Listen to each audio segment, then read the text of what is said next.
Good evening, everybody, and welcome to King Dolphin TV episode 353. I am Raymond. I am the author of the Dolphin Wars trilogy of books and ruler of the greatest pod on YouTube. And welcome one and welcome all to this discussion of Deep Space Nine.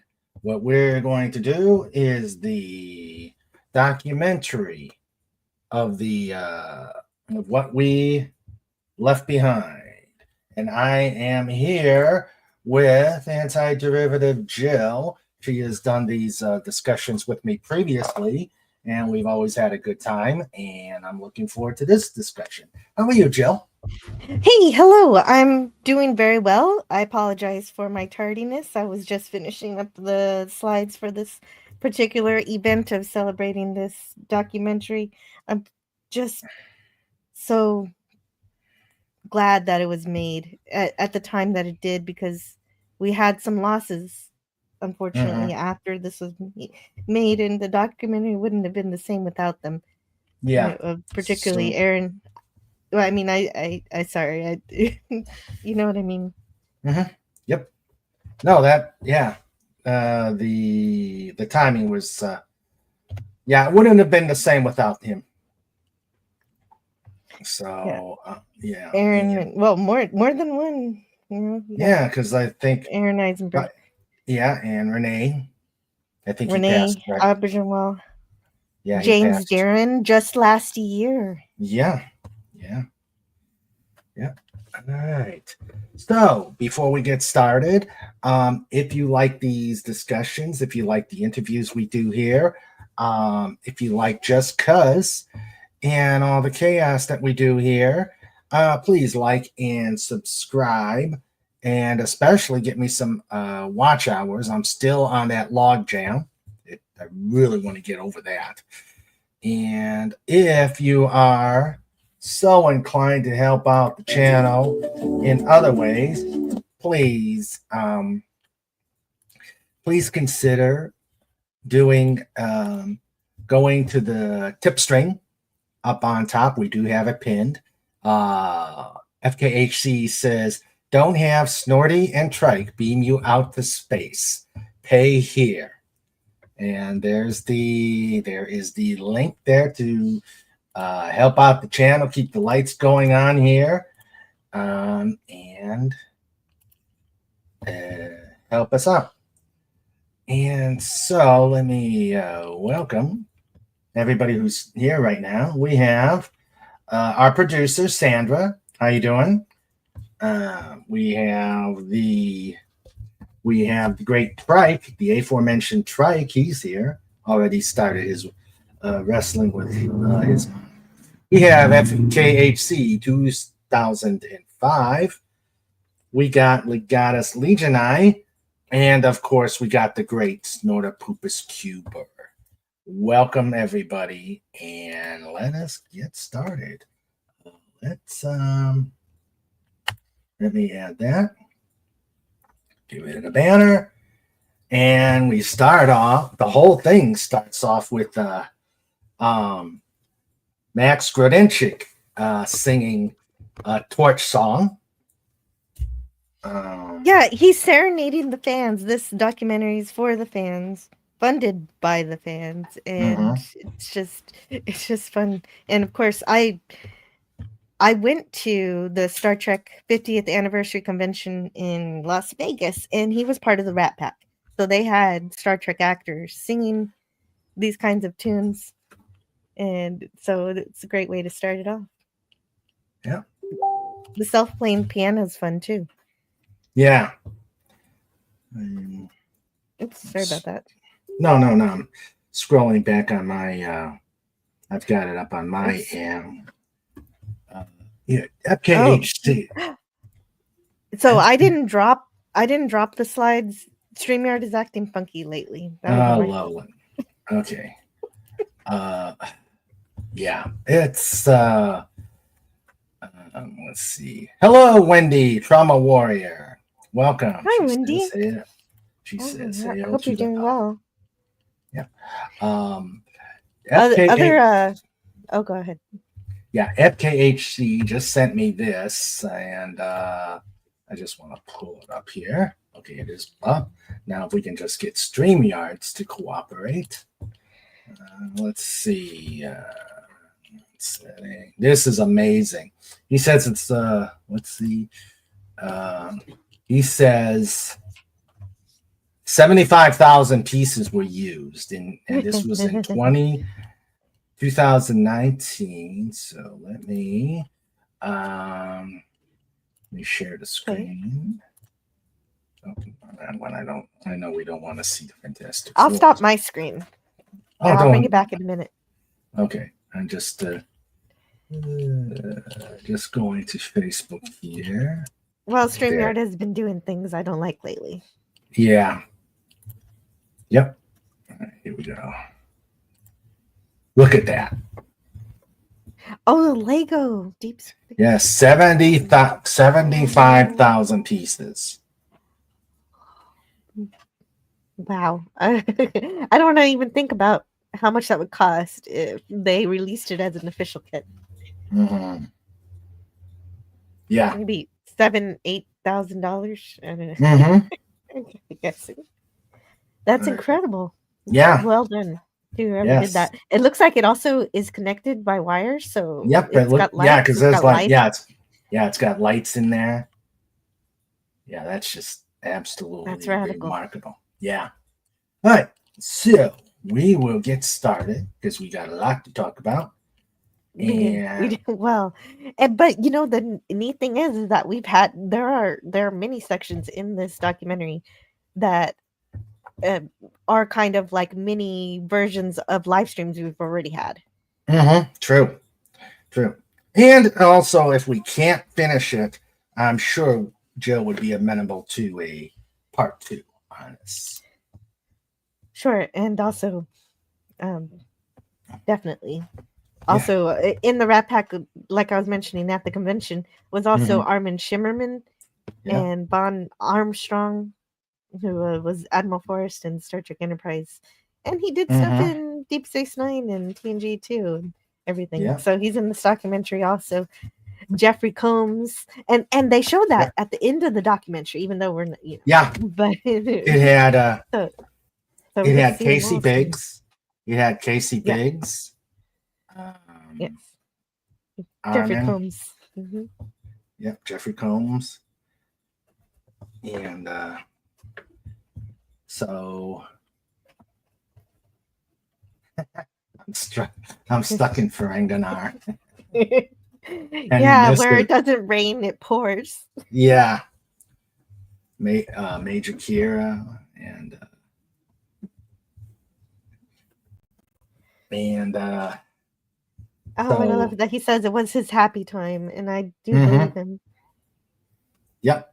So it was what we left behind. They take off on the season or the series finale. What you left behind.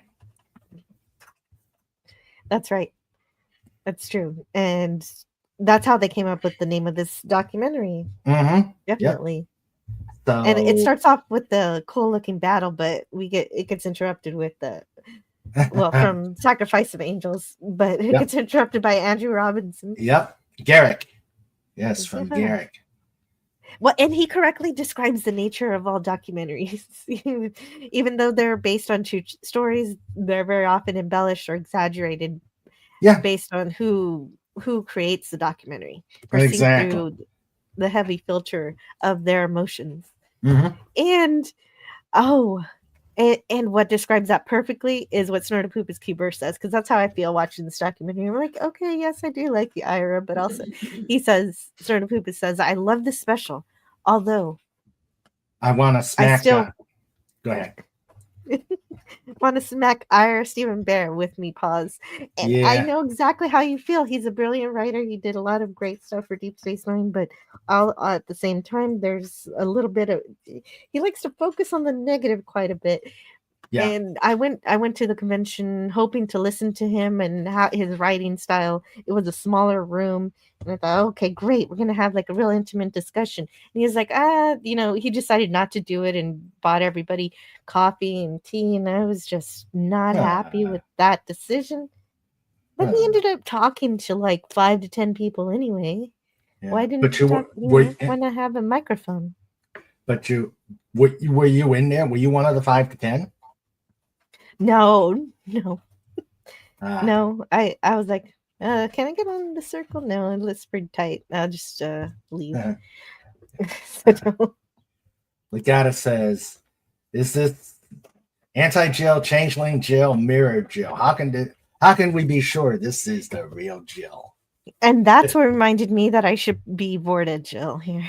Oh, so yeah, But you're. Oh wait, let me. If you're gonna be bored, Jill, but I'm I'm not gonna gonna. be. But I'm not gonna be, a part of. I'm not at war. I'm not Yeah, the female changeling. She's been put away, so I'm not beholden to her anymore. And exactly. so So yeah, same with we could me. be. Same here with the Jem'Hadar Dolphin. And as a matter of fact, there's in this 8th episode that they come up with in this documentary, they do something interesting with the Jem'Hadar that you wouldn't expect. Yep. Something that is different since the war's over, since the Dominion's been defeated. How do those particular aliens That's a good evolve? picture. Yeah, that's a good picture there. It's got what was it? Some variety. They Oh, Variety. Yeah, yeah you're they right. had. It's Let's Variety. see. It was Yeah, Variety photo shoot, October yeah. 2017. Okay, so let's see. It We is. got Go ahead. um Chase Masterson. Yes. I think that's Rick Berman in the back talking to, and I can't tell who that is. You got Armin, you got Jeffrey Combs, Aaron, who Aaron looks a little peaked in this one, in this picture. You can tell he's not well. Well, yeah, and that was the thing. He wasn't. Yeah. You've got I even I forget when it was, but there was like a donation to get him a transplant, and I remember donating to that, and he got it. He did get the transplant, but I guess it didn't take, and then Oh, it was a while after. It was.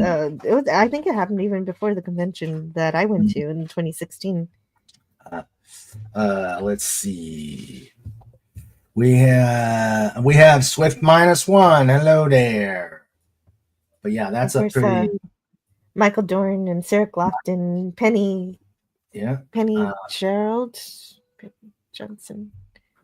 Yeah, she was Penny Johnson here, and then got the name change for the Orville. There's Nicole DeBoer, who really doesn't look all that interested. Well, maybe this isn't the shot where they're like, look over here. Yeah. Okay, And so go ahead. oh no, I'll let you start. Okay, so they're starting to read the letters on all the hate mail that they started getting. So Armin and I think Armin, Jeffrey, Renee. They start Renee. off with negative reviews with the fan Yes. design. Mm-hmm. It's the same thing. We talk about it all the time. they're stuck on a space station. I do remember having that argument when I was first watching it because I was going through all of Star Trek one after the other, and I'm like, wait a minute, we're just stuck on this space station, and Yeah. it's pretty much every Star Trek fan went through that, and pretty Yeah. much every Star Trek show goes through that rite of passage of you know Yeah. kind of proving itself, Yep. which Deep Space Nine ultimately does. hmm Oh yeah, definitely.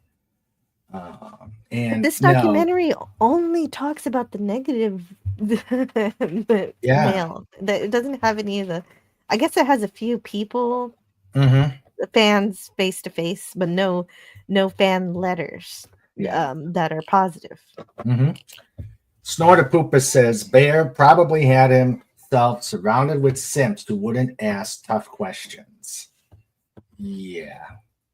Yeah, you know what? Yeah, exactly. Because I was gonna ask him, why did you backpedal the canon for Section 31? Because that was something I'd always wanted to ask, but I just I never did it.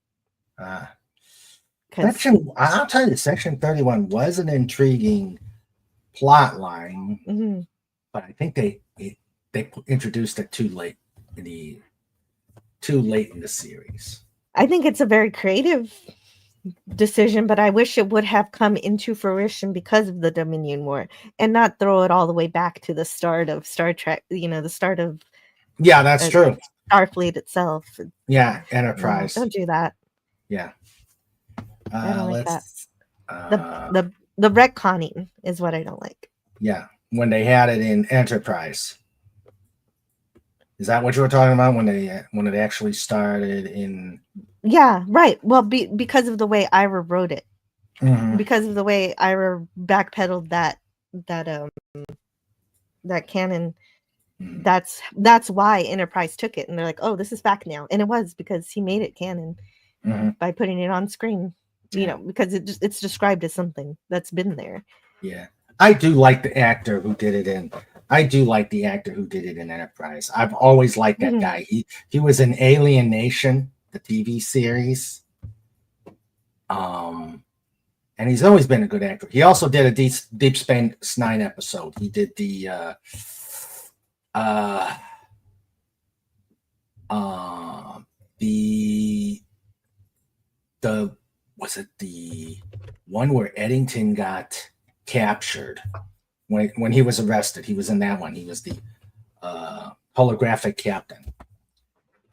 Mm. Yeah. But yeah. Okay. So there's Ira Stephen Bear, all blue here. Oh my gosh. Okay, so I spilled orange juice on my keyboard, so Don't. sorry about that. Oh no. Is your Yeah. keyboard okay? Yeah, my keyboard's fine, but I can't use that arrow button. I No. just learned my lesson. Hmm.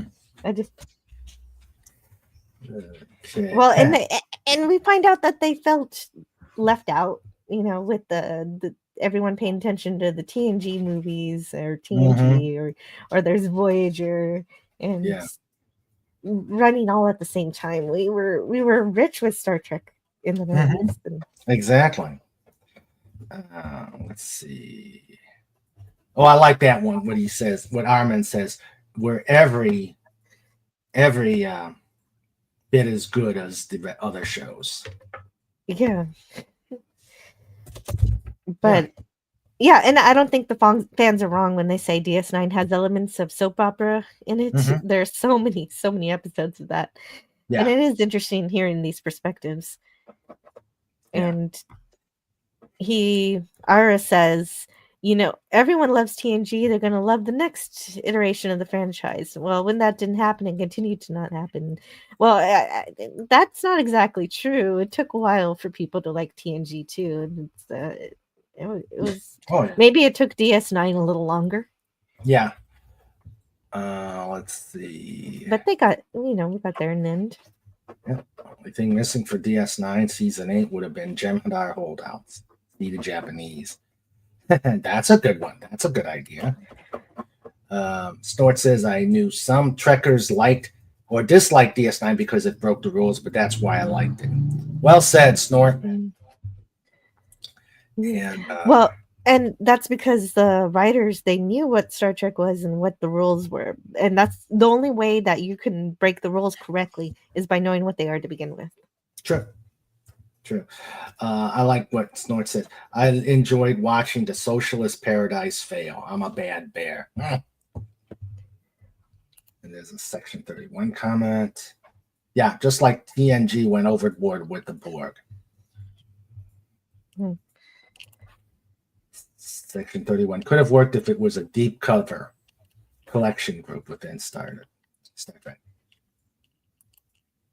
All right.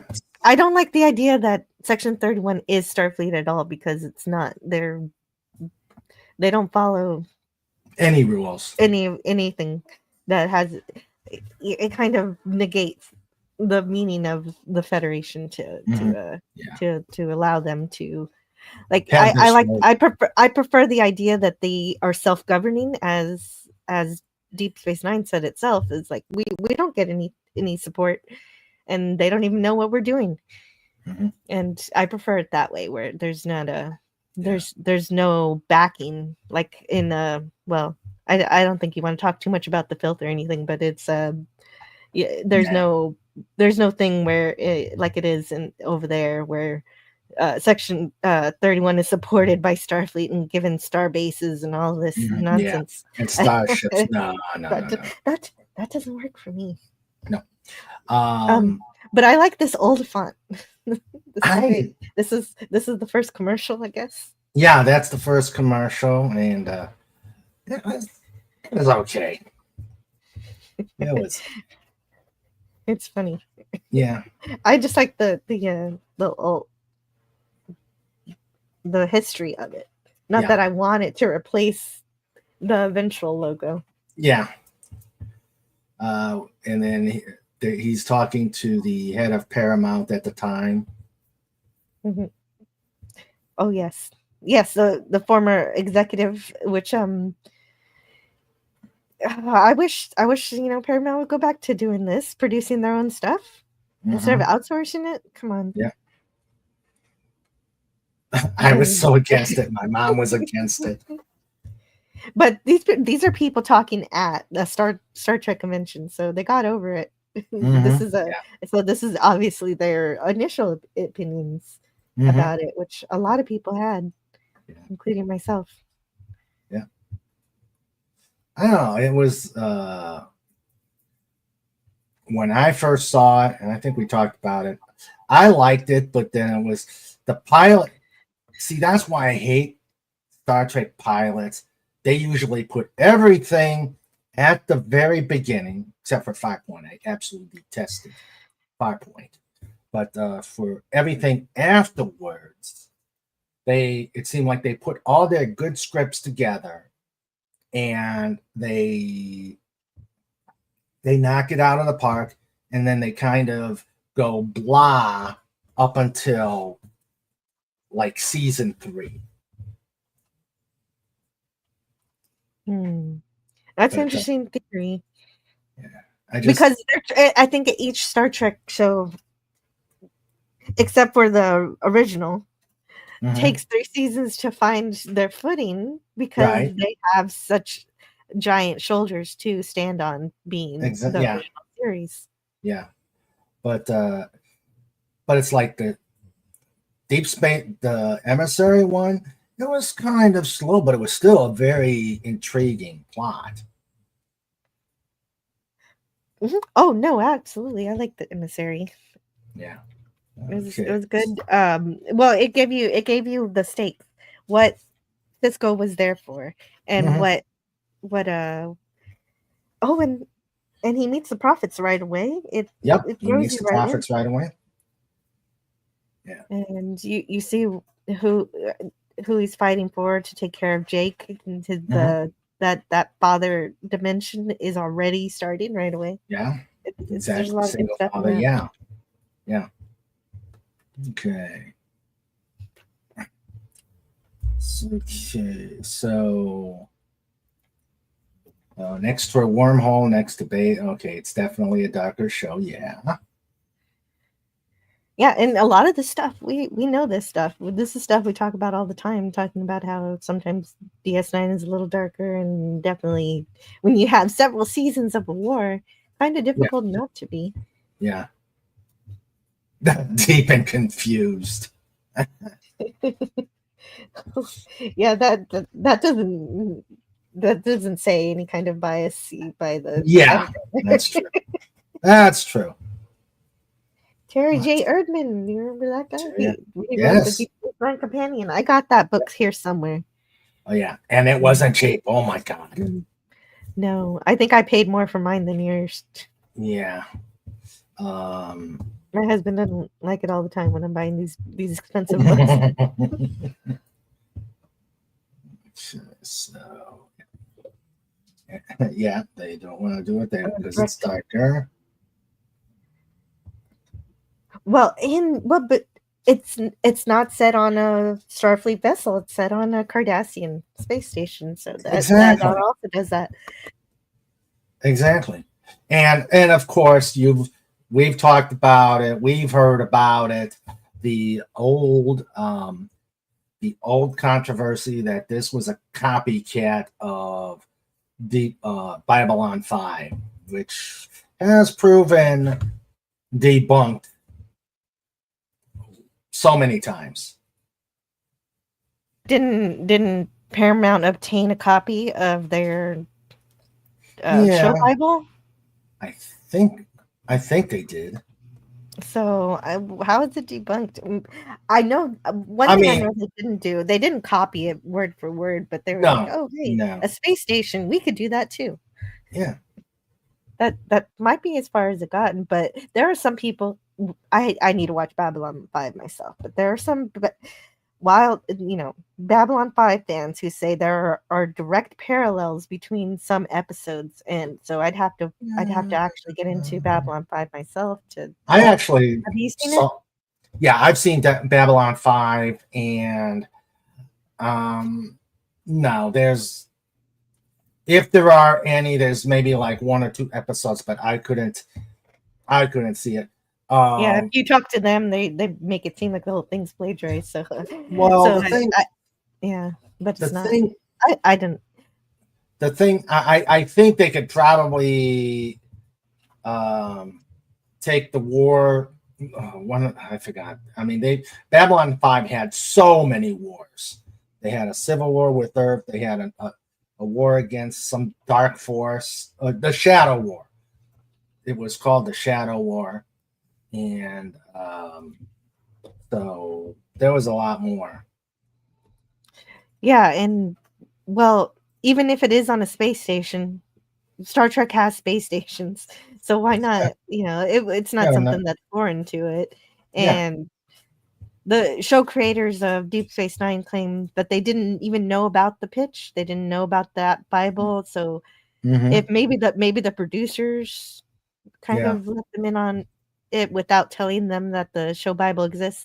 Mm-hmm. So I think there's no way they that they that they had any of those episodes Yeah. paralleled, but I'll have to check myself. But I believe you. I'll trust you. Today I'm trusting Raymond on that one. Oh, thank you. Uh, DS9 showed family dynamics and showed the situation couldn't always be solved in a 1 hour episode. True. That's true. Mm. But in any case, they still kept it Star Trek, even with the darker tones. Yeah, And definitely. because the Starfleet officers largely still treated each other with respect, and all of the Mhm. conflict was mostly by the other civilians, the aliens, Yeah. and visitors. Yep.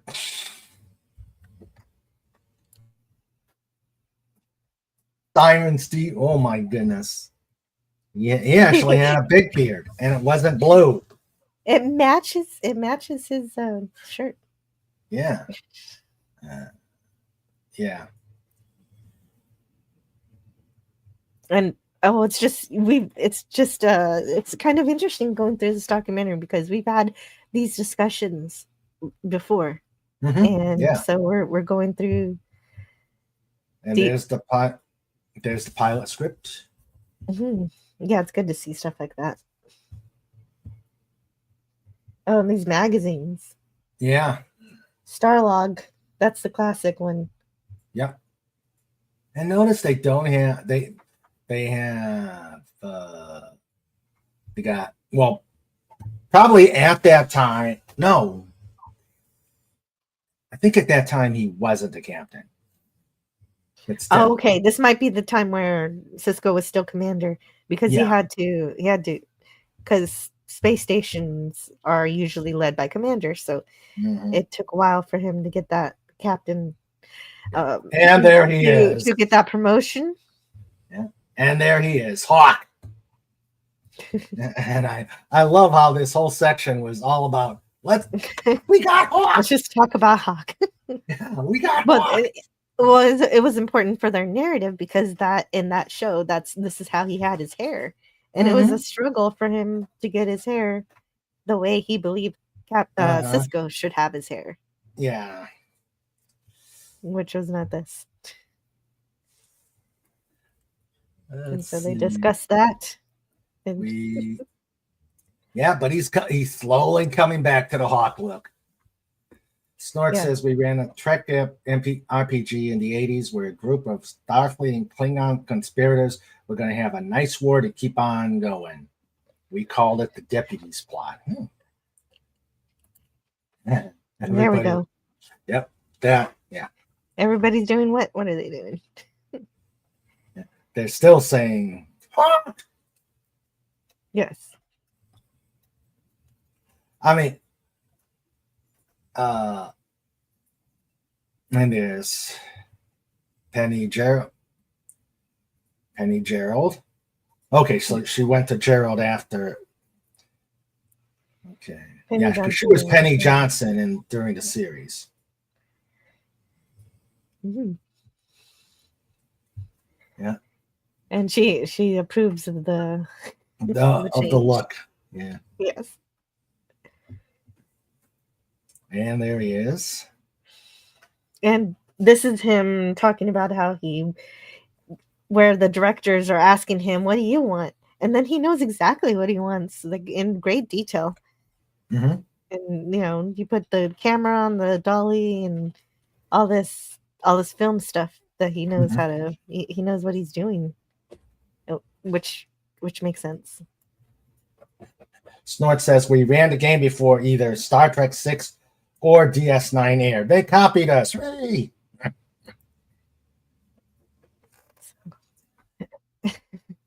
Ira in this, he says we were shocked. We expected to see a younger man, which is how the part had been written. Some guy who was still earning his way in the Federation chain of command, and what instead we got this mature man, this Mm-hmm. powerful man. And it's like, wait a second, this isn't a commander, this is a captain. And that is Exactly. the main idea of this. I don't know why it took him so long. I think they knew right away, but they had to write it in. Mm-hmm. Yeah. And there's Jeffrey Combs. Yep. I've always wondered why he keeps wearing why does he constantly wear sunglasses? Like, Why does he wear sunglasses inside? yeah.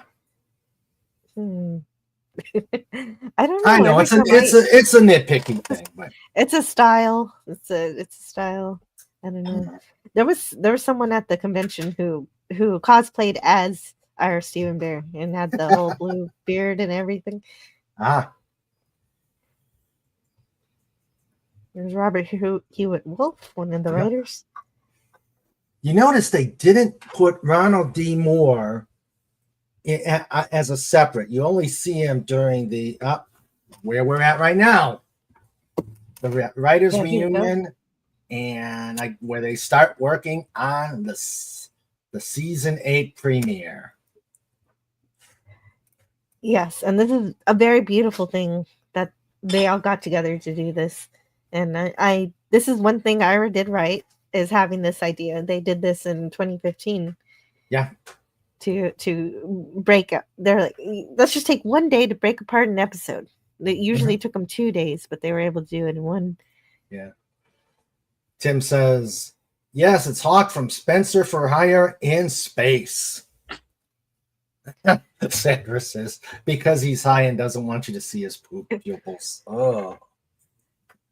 Oh, Which Snorter Pooper says the same thing. okay. Think you know what? I can't question it then. That makes sense. Yeah. Well, Yeah, but mhm. go ahead. So Okay. Yep. So they're getting they ready to start describe, storyboard. yeah, yeah, they describe what they want to do, Yeah. and And we see Ronald D. Moore's the back of Ronald D. Moore's head. yes, that's his. Yes, it is. Yeah. This idea to bring all these writers back together is so beautiful, and I wish they really were coming back Yeah. together to cut a Star Trek season.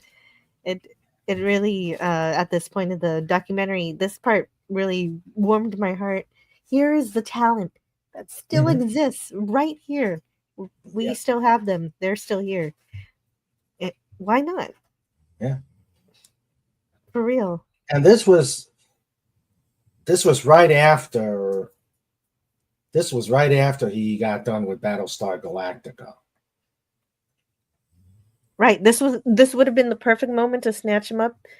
Instead, now he's working on his For All Mankind, and Yeah. oh man, yeah, you're right. This would have been the prime time to say, hey, can you make some Star Trek? Yeah. And there's the Defiant. My second favorite starship. Oh, it's a nice sketch. Yeah. And Nog is in command. Right. The episode does start with Nog in command of the Defiant, and Yeah.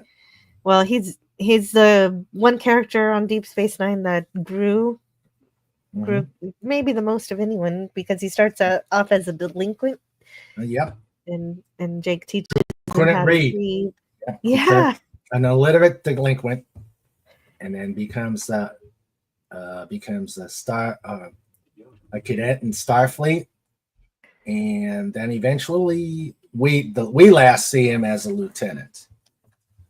yeah. He gets promoted fast, which I guess that happens during wartime. Yeah. Oh, there's a picture. Oh, they have Worf on the bridge. And I'm so glad they made that. Yeah, they do. Uh, I think they changed that later. They Yeah. changed that later because they're doing all this storytelling in just one day. Mm-hmm. I don't, you know what? Maybe that's not even Worf because if it was Worf, wouldn't he be in the chair? Yeah, he'd be the Because chick. But it yeah, look, he's got the it does ponytail. look like him though. Yeah, it does. It, Yeah. Tim says, which is the reason he had a full set of hair for the first 3 seasons, so he didn't look like Hawk. They had the Spencer for Hire TV movies, so he had to shave his head. yeah, Tough. yes, that's right. That was one of the reasons. Although someone also said they didn't want him to look street, which I was like, oh, Oh, come on. that was in the documentary. I Yeah. forget who said that, but oh no. Tough little ship. Worf. Little. Mm-hmm. Hmm. Yeah.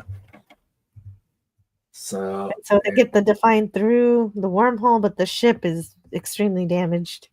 yeah. And that's how they start. And it's really special that they put Nog here as a captain for this Yeah. reunion because they didn't realize. I mean, they didn't realize what was going to happen. So when they Yeah.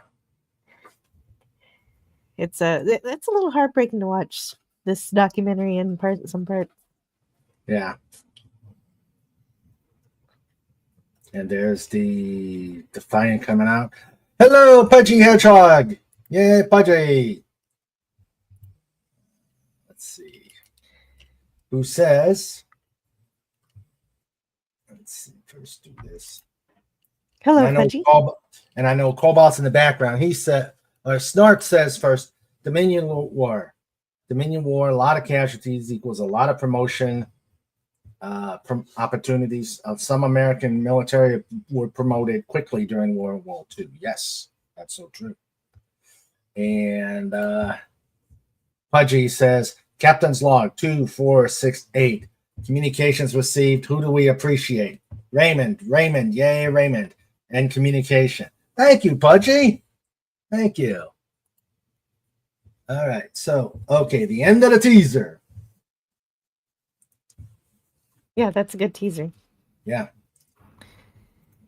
And I love the parts where they have the creators being interviewed. Yeah. Where they talk about how they're making a story. Herman Zimmerman, he really cares about creating Star Trek. He says you can't just go rent a place in Hollywood and start shooting. You had to build it. Yeah. That's so true. And the others are there too. Mike and Denise Okuda, Doug Drexler. Yep, there they are. Denise and Drexler. Great, fantastic people. These are the people who made Star Trek look. Yeah. Look the way it does. Okuda and the Okudas were pretty much responsible for all the panel stuff. The LCARs, yes. Yeah.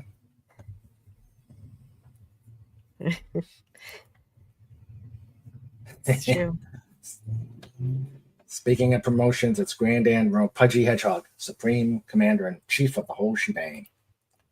And so they also talk about designing the Deep Space Nine itself, and they were kind of going for an oil rig mixed with a shopping mall.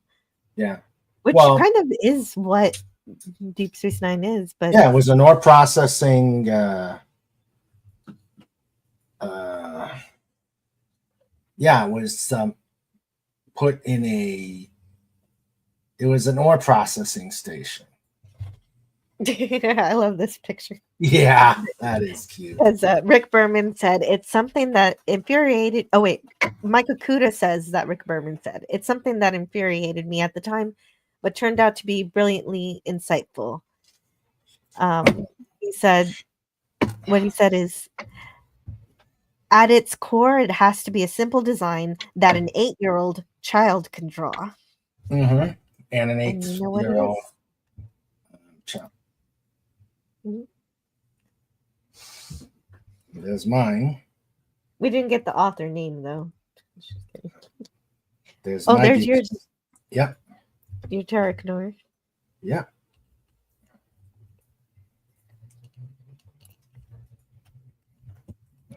Yes, Pudgy. This is what was in my thoughts, but I wasn't saying it out loud.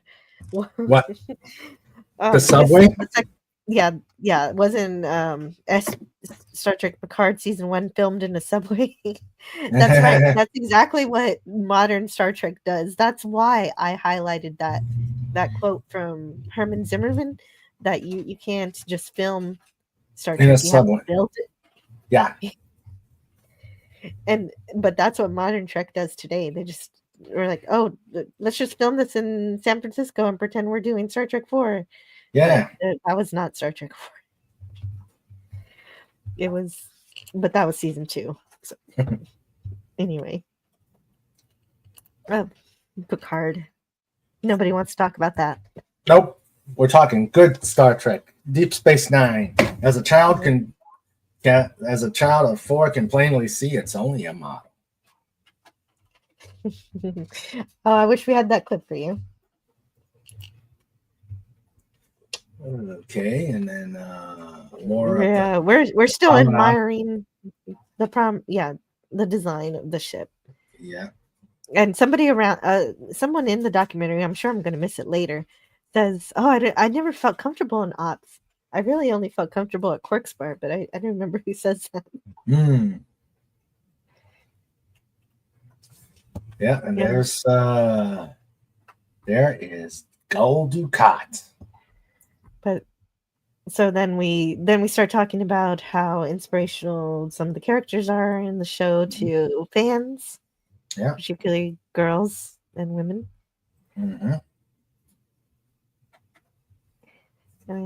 Yeah. Oh, but then we also get back to some of the fan mail they're clearly not fans of Michael Westmore because they're like, I'm tired of all these aliens with the bumpy heads. Mm-hmm. I love that one. I actually love that episode there with Esri Wow. and Duran. Oh, the one with the Vulcan that goes a little bonkers. Yeah, the one with the Mhm. bonk. Yeah, the one with the Vulcan serial killer. Yeah, that is I That don't know that one what kind was of disease that Vulcan had or what. I think it was. I I think it was PTSD, and it shows that even the Vulcans could have PTSD.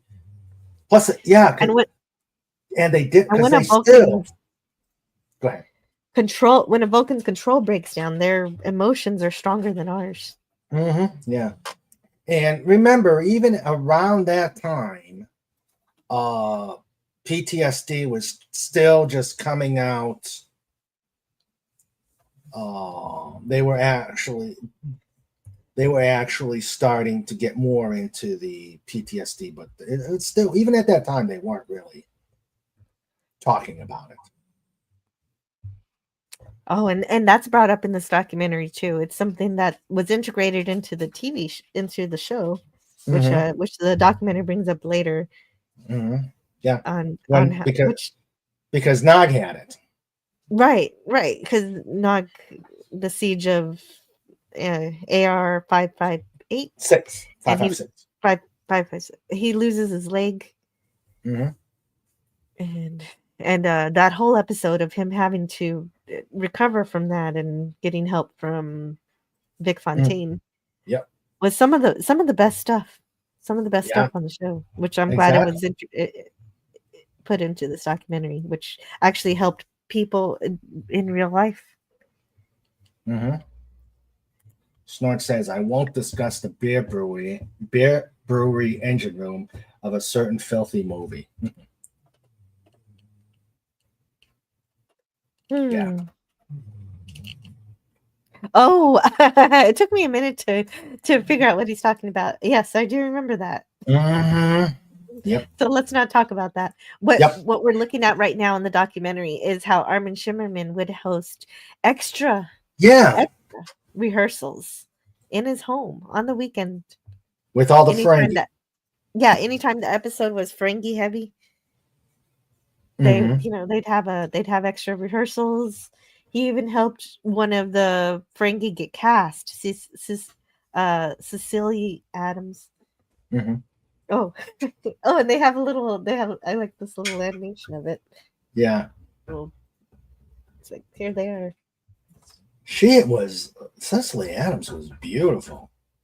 You know, Yeah, minus well, the teeth. He's well, and those are fake, of course. yeah. No, I know that. Um, I know that. I think she was the But one that she was. Armin actually helped um, get called up. That's right. That's right. And it worked out, and he was very happy about that. Mm-hmm. And Right. sadly, she was lost right after Oh, this. oh, really? I didn't know that. Yeah. Didn't know we lost her. We lost Mm-hmm. Moogie. I Yep, forgot we about lost that. Mookie. Mm. But Uh, yeah, you don't know how pretty she is when you under all that yeah, makeup. yeah. Pon farr can be cured with a Snickers bar. Darn Spock's dad. He banned them in favor of Mallow cups. I actually like both of them. Yeah, that you're my son. How Fun could I? part. Oh, so you don't have to deal with the caliphate at all. All you need is a vending machine. Yeah, I didn't know that. yeah. Pudgy knows a lot. Mm. And there's Max, and Mhm. there's all the Oh, The Magnificent Ferengi. Yes. They got Jeffrey Combs and Brent and Yep. Betty. There's So then Gala. they talk about how long they take to put on makeup. Yep.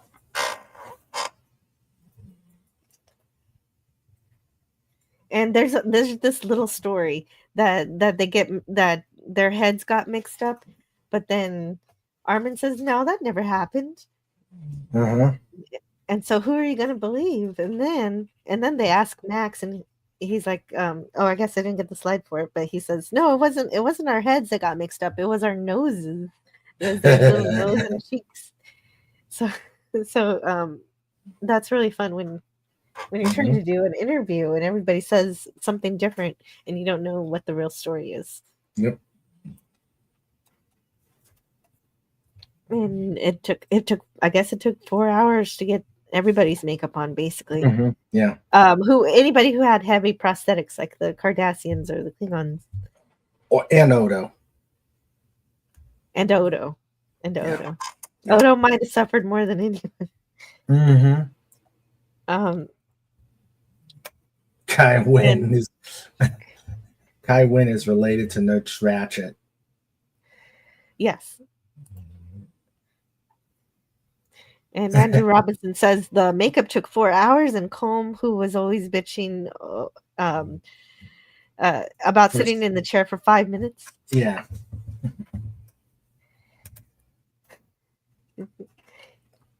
Snort says, it was good that they took the TNG's original idiotic Ferengi and turned them into something worth watching. Absolutely, sure. That first episode with the Ferengi on TNG was really rough, with the whips and the over the top.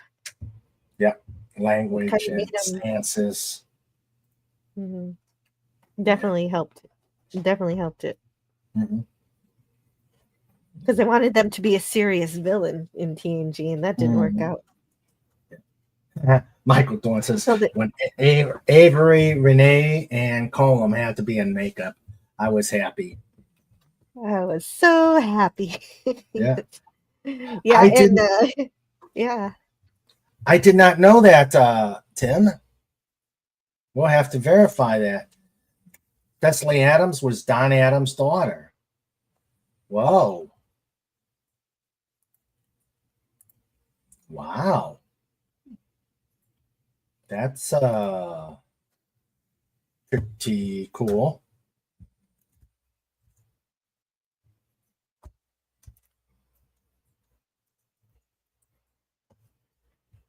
Let's see. Middle. Go down. Down. Yes, it's true. Yep. Yeah. But what's tragic, I didn't realize she died so young. She was my age. Yeah. Terrible. Yeah. Okay.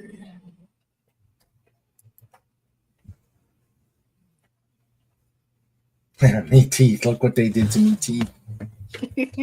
I wish they would have had that recorded. My nails. Look what they did to my nails. And then he couldn't shut his eyes? Is that a thing? Something tells me he's exaggerating a little bit. Yeah. But it is, the actors do talk about how difficult it is to wear this makeup, but they don't like they're talking about it in this documentary, but except for Colmini in that one episode, they largely don't complain. And there's Zek.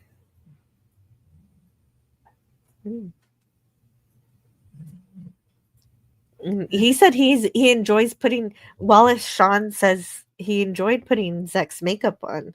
It was just hard to go through the whole day like that. Yeah. And I also forgot here that Andy Robinson himself is claustrophobic, which makes Andy even more amazing of an actor for putting up with that. Yeah. And also how he allowed the writers to use his real life fear as a fear for Garrick. Hmm. It really worked well. Yeah. That way, And that one it gave reality to the, it gave more of an angst, more reality. for sure. And then we And there's see, Scott, yeah, Michael Lyman, the guy you love to hate. definitely. Yeah. He talks about having to wear the makeup and prosthetics too. Said he felt like he was covered in ants. Hmm. And then they glued a horseshoe crab to my head, a real horseshoe crab. And there is Rene Auberjois.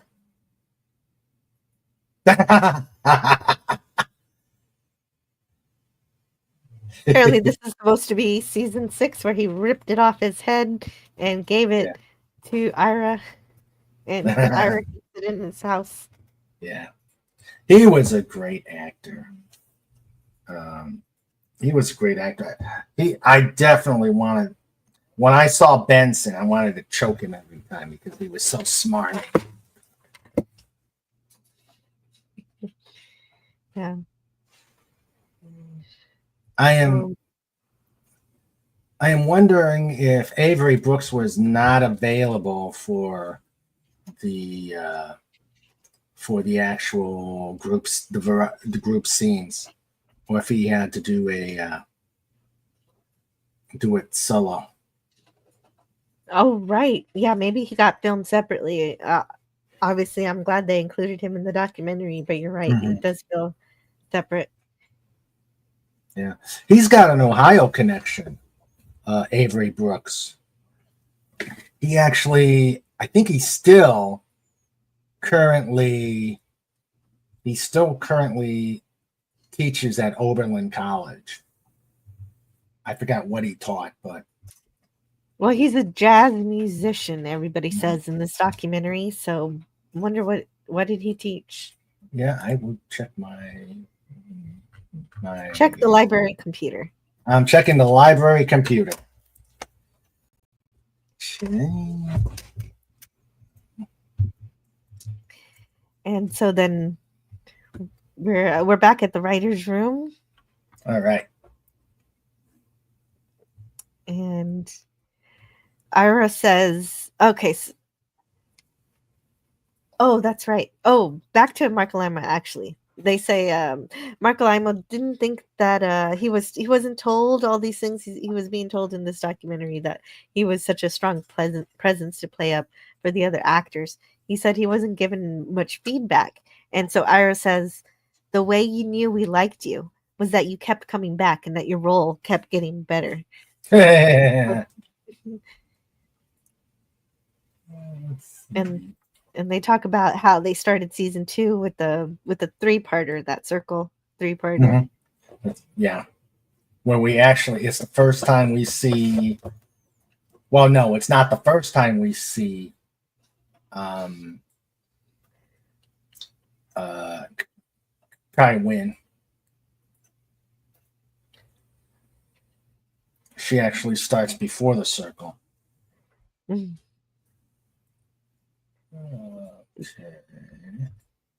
Okay. And they talk about how they also the evolution of serialized television. Uh-huh.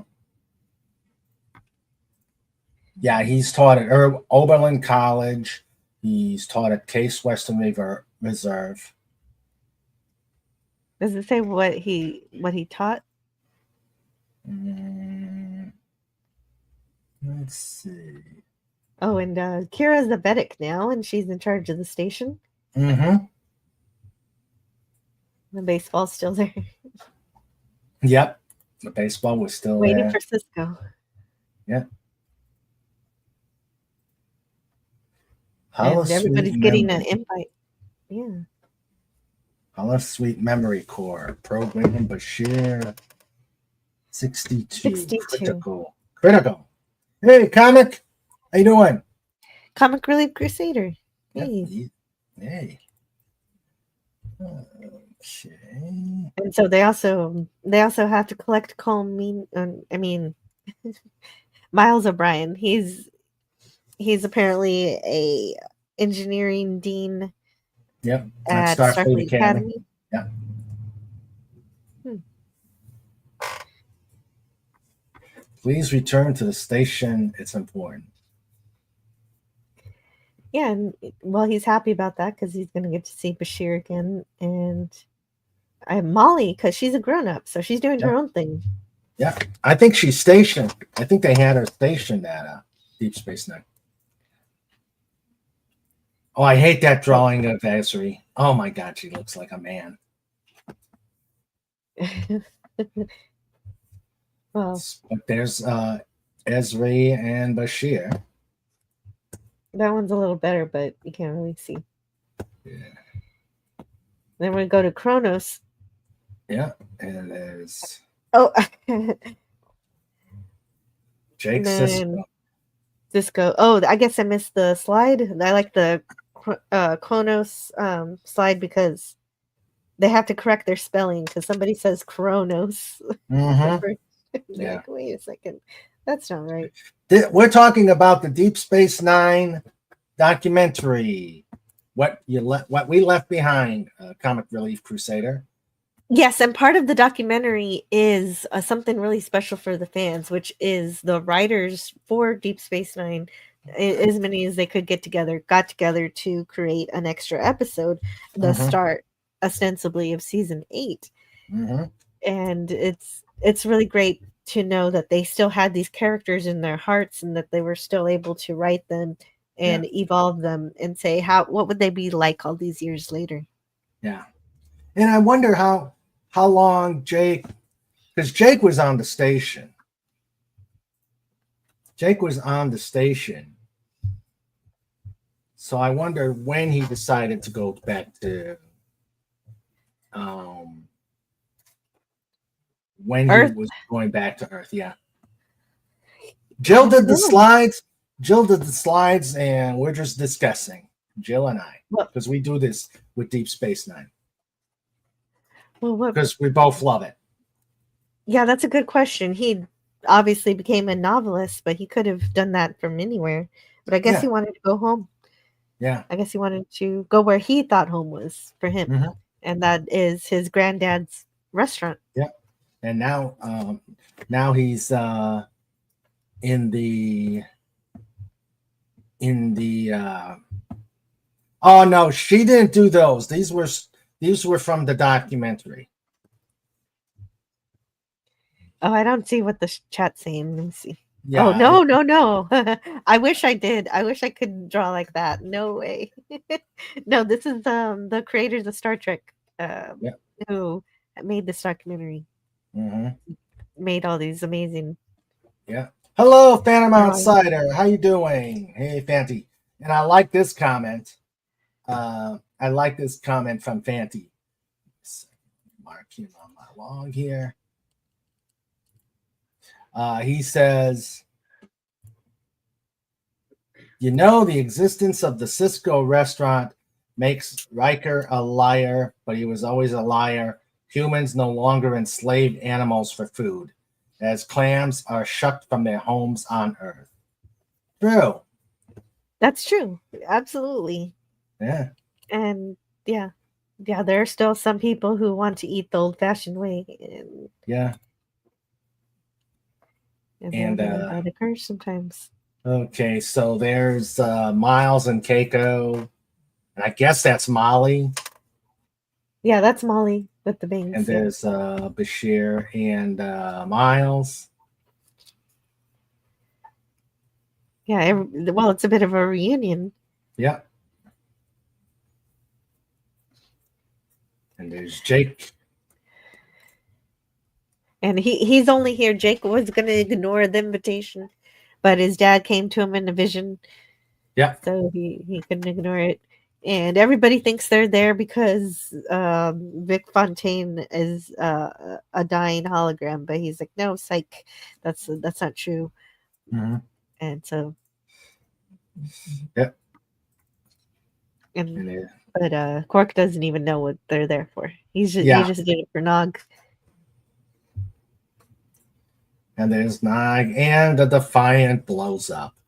Yeah, Captain Nog Yeah. is destroyed, and that's the mystery. That's the murder mystery. Yeah. Some people say it's an accident, but obviously we know it's not an accident. Yeah. Something else, Hmm. something else is happening. Yeah. And he says, I can't watch it in Canada. Oh, man. Oh no, it's free on Prime for us. Yeah.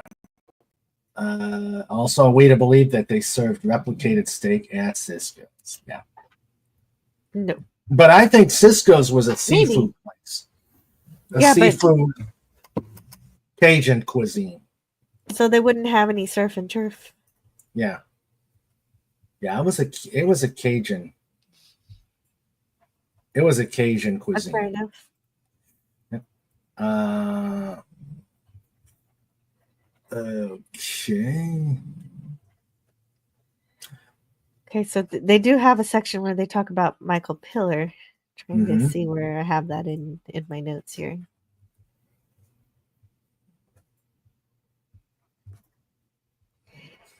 And so, where's my Michael Pillar? Yeah, Michael Pillar says being a writer on Star Trek is like being on the bridge of the Enterprise. Essentially, the metaphor of going into space where no one has gone before is what a writer does every time he sits down to the word processor.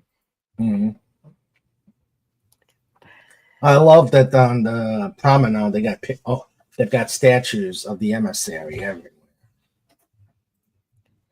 Yes. Oh, that's right. I forgot to mention that is because that's because Deep Space Nine has essentially become a more religious zone, a place where people come to pray. Hmm.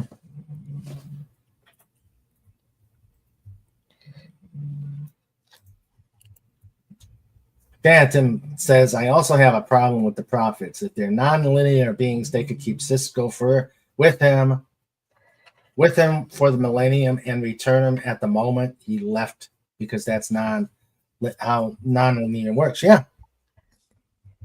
Yes, that is a problem. Even Cisco says I could return in a year or Oh, I can yesterday. yesterday. Yeah. Okay. I look at those old computers. Yeah, they're pretty great. Yeah. And they talk about how a lot of writers got their start because of Michael Pillar's submission um, Guidelines. program. Yeah, Hmm. and they don't say it in the documentary, but that is in fact how Ronald D. Moore got his start in The Next Generation. Yeah.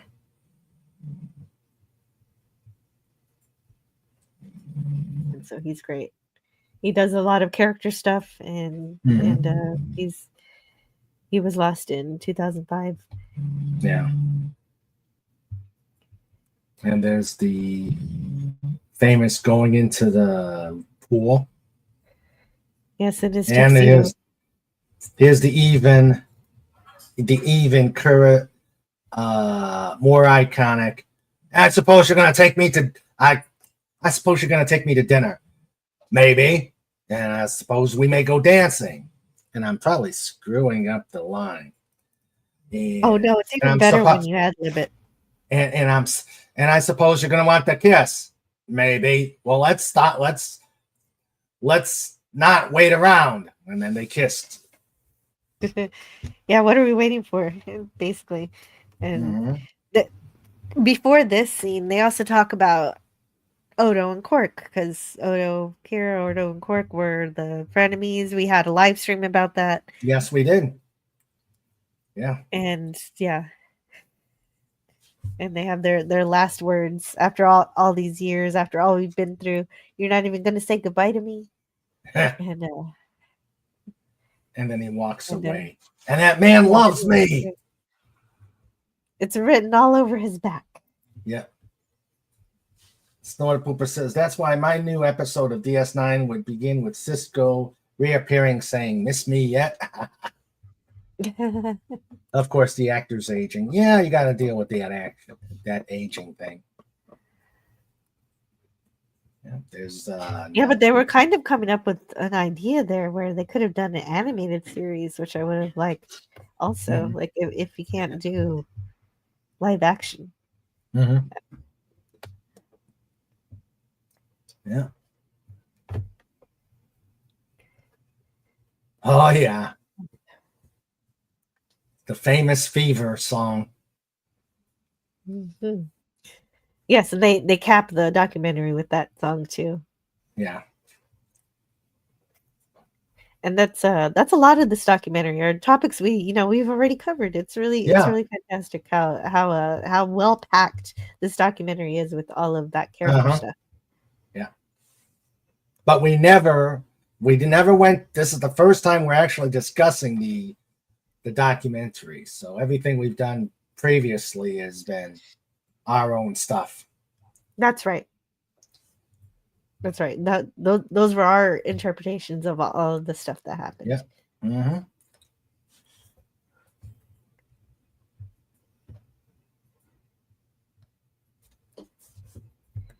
And And oh yeah, they discuss the difficulties of having a character who was a terrorist, mm-hmm. freedom fighter, Yeah. and before 9/11, obviously, Yeah. when her character was created. Mm-hmm.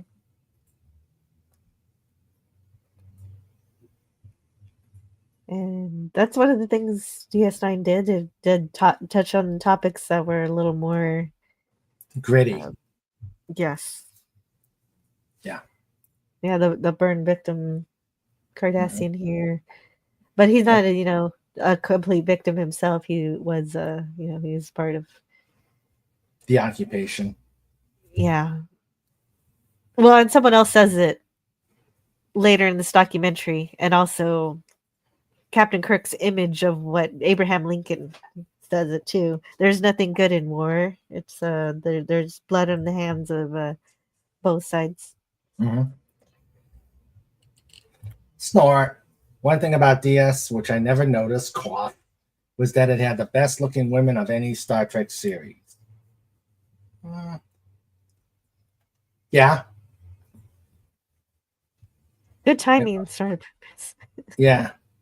I think this is no. There's still a ways to go before they talk about the Terry Farrell debacle. Right, right here they're just talking about how Nana didn't want to have a romance with Gul Dukat, which is kind of funny because Marco Limo's goals was to do that in his Yeah. acting. That he put that into his acting. Hello, Max Redstone. And then everybody talks about how people love Garrick today more now than ever, which is true. Yeah.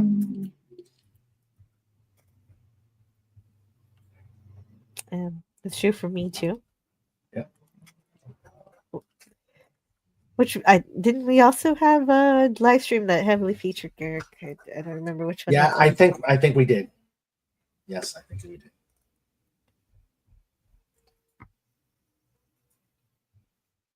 And then yeah, there's the Oh, but and I love Andy Robinson, but what he says here, he says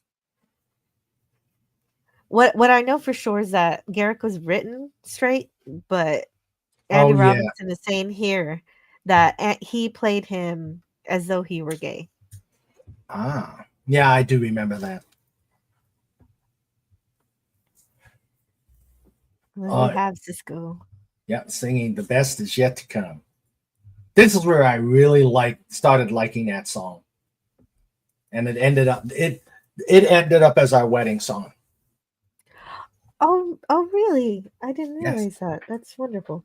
Yeah.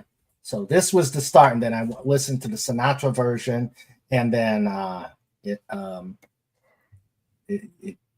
was our song for Sanders and my wedding. Well, which one did you dance to? The Sinatra version The or this one? Sinatra version. The Sinatra version, because I had that one available. That makes sense. Yeah. Hey, Gary Ambrosia. Hail, Gary Ambrosia. How you doing, pal?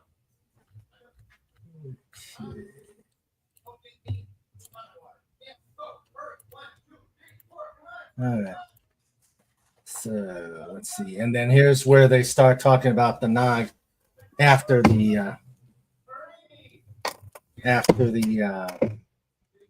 um the he lost his leg and had to deal with PTSD. Mhm. Yeah, well, and that's this part of the documentary. They talk about all of this stuff and all of the characters, all of the side characters, all of the recurring characters. Yeah, look at all of those recurring ones. They mention everything. They mention they go through it pretty quickly. Of course, as you said, Vic Fontaine being a counselor to Nog, and to Odo and Kira, as per their relationship. And Damar's alcoholism that he had and his arc to heroism. They don't really talk about the alcoholism, but that's what I remember from Damar. And how Lita and Rom became a thing. Yeah. And Jeffrey Combs, how he played different characters. He's always playing like many different characters in Star Trek. Yeah, he was Shran. He did Brunt, Wayu.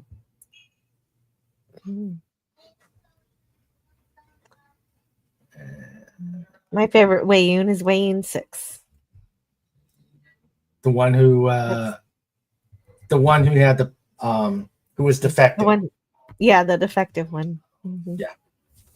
And they still sprinkle in some hate mail in this documentary whenever they like when they do that.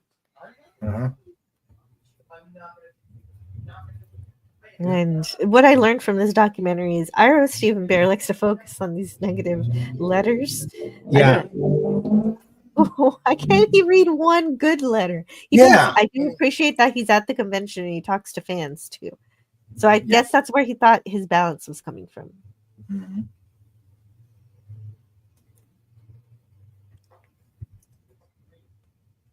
But he's acting like everybody in the past hated Deep Space Nine, and that's a weird take to put in the documentary.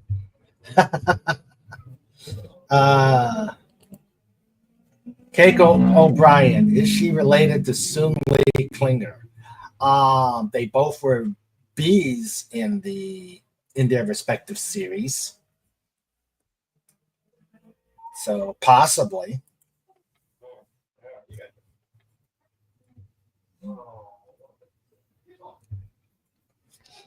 Yep, Clarence Williams III played a Jem'Hadar. Yeah, he did. The one who kills Wei-Yun the first time. Yeah. Right there. Right there.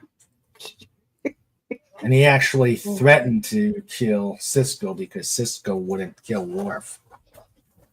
Right. Right. I did it. Your turn. Yeah. Here we that's not the infamous chair throwing thing. No. No.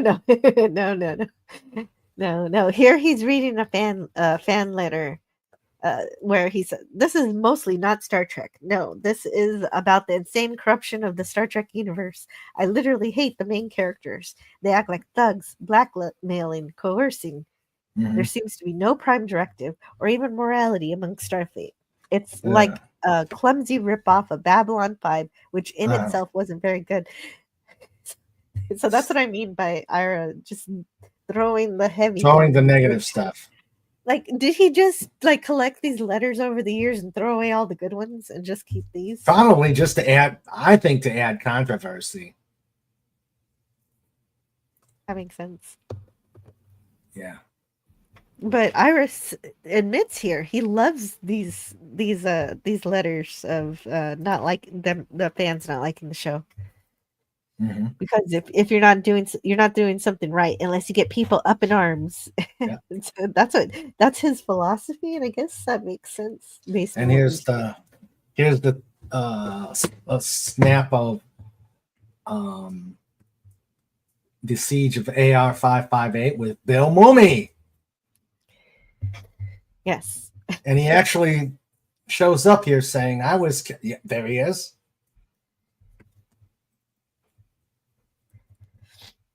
Yeah. He said, I was killed on Star Trek or something like that.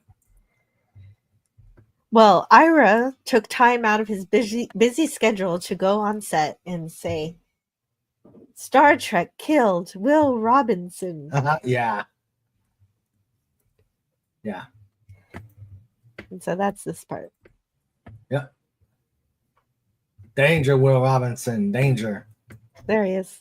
Yeah.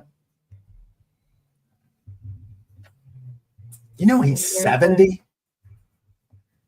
It's hard to believe. Bill Mooney's 70? Yeah. What? I guess that makes sense. Let me double check. Well, he was 10 when I was watching it, when I was a little wee little lad.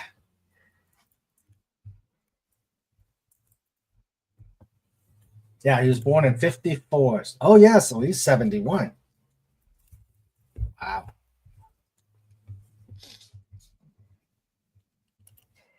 Oh, and you only notice this when you're watching the documentary, but when Bill Mooney talks about dying in Nicole DeBoer's arms, I feel like he's saying it in a very dreamy way. He's remembering it very fondly. Yeah.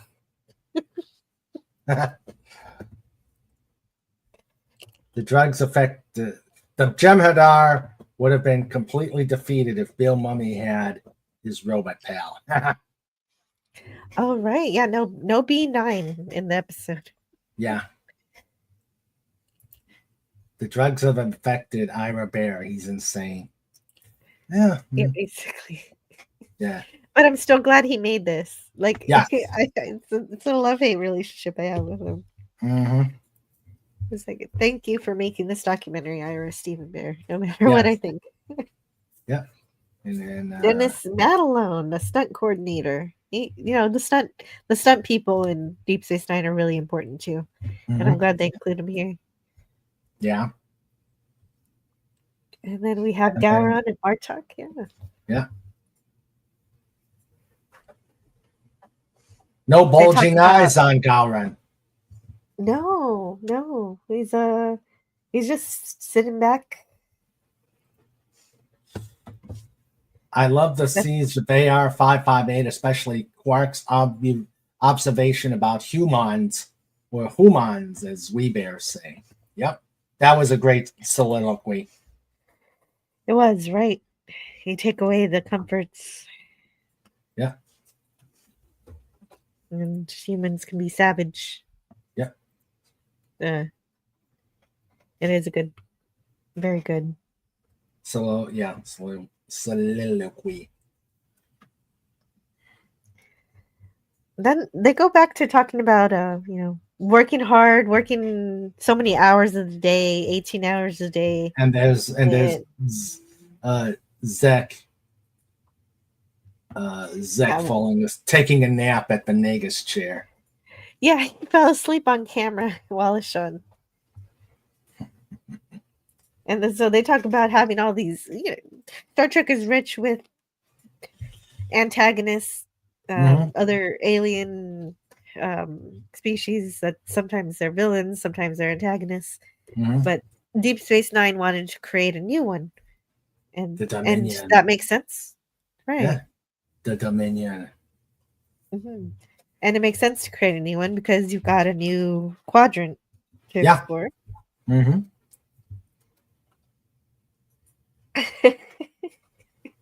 I like some of the pictures in this. That's is Jeffrey Combs' Wayoon. Salome Jens as the Changeling. She was great in this. She was great in the series.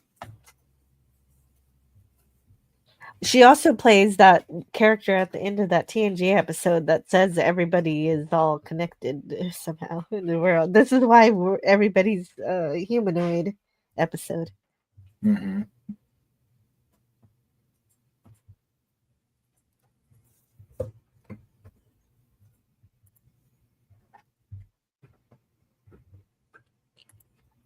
And there's Richard Berman. Wonder what he's doing now. He's probably retired. I don't know what Rick Berman is doing. at this moment. Hmm. Let's see. Oh. Let's see here. I guess you'd have to check his IMDb to see exactly what he's doing. If he's doing anything. Okay. Or like you said, retired. Yeah, there's nothing here. You're right. He's 79. Yep, it's only been Star Trek was his yeah. baby. After that he's like, nope, I'm Uh-huh. done. Yep. He's doesn't say it says that he's done some other stuff, but nothing nothing significant since. Well, what he says is here is really weird. He says something but well, where is it? He, he says that Gene didn't want war in Star Trek, Mhm. but what do you think about that? um I don't know. You've got to do some evolution. I mean, it a series has to do some evolution, and the fact that if you start a war, you're discussing other things that are tied to the war, such as things like PTSD, casualty list, how you deal with casualties. One thing I noticed in Deep Space Nine is they did well with the Vulcan going crazy, Nog, um, that Cisco compromised his morals to get the Romulans in. Right.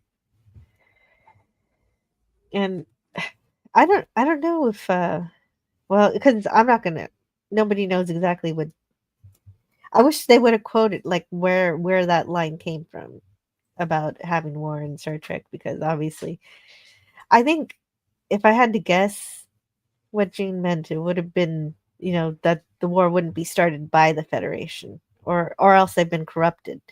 But Mm-hmm. anyone else can start wars, and that's really what happens here because the Dominion is threatened by Starfleet's exploration of the Gamma Quadrant. Right. So Right. so that works for me. It doesn't defy Star Trek for me at all. So I Mm-hmm. think this documentary sometimes over dramatizes things that shouldn't really be all that controversial. But yeah, like you said, they put controversy in here. Mm-hmm. But it was kind of a surprising thing to see. This was the Odyssey, right? And it's blows up Yeah. Oh yeah. at the end And of season 2. this happened just before Star Trek Generations. I remember the timeline that happened just before Generations that the Odyssey blew up. I like the production value of this documentary with this little runabout flying around. I want Yep, one. this little ship.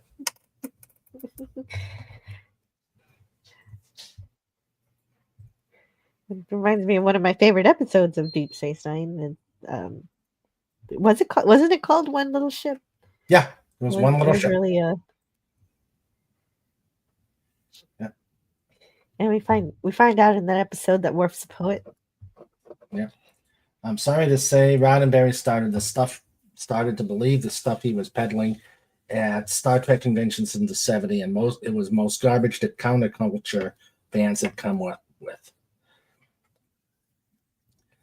I would say, and we've talked about this, that uh, Gene Roddenberry had a lot of warts, but he still had a fantastic idea that came came out of it. Hmm. Hello, James Caserta. Oh, hi, James Caserta. Okay. Oh, this might be my favorite picture in this entire documentary. Yeah, that's How much probably. truth is there? They're just playing around, but Oh, but I'm sure they wanted to choke he wanted to choke slam him a few times. Yes, because Rick Berman said very little you. There was very little that you didn't con me into about what he wanted, like having to worship the creation of the Defiant, and which of course is great. Yeah, the Defiant's the Defiant's my second favorite ship. I have tons of Defiants. Then you just find out what a natural comedian. Obviously, from Garrick, we knew that. Yeah. Andy Robinson is, but he's so funny in this documentary. Yeah. If you touch one hair on Julian's head. Yeah. He had a man crush on Julian. Apparently. Yeah. And we've talked about that. That was on the same episode as the Quark Odo. Right. Yeah. Romances and frenemies. That's it. You remembered. Yeah. Then he's like, show them the battle now. So then we see the battle from the Sacrifice of Angels, which is a very good 2-parter episode. Yes, it was.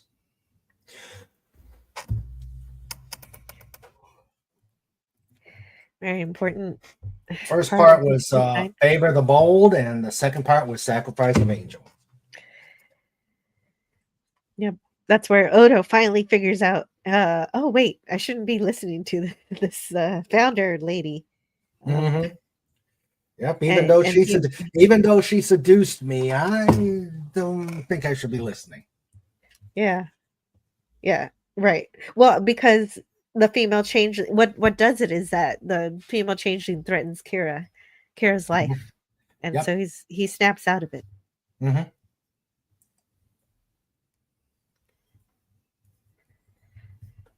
I do gotta say, I love the space. I'm glad they evolved the space battle scenes from previous shows where you had one-on-one ships to these epic conflagrations. Yeah, I agree. This is wild. And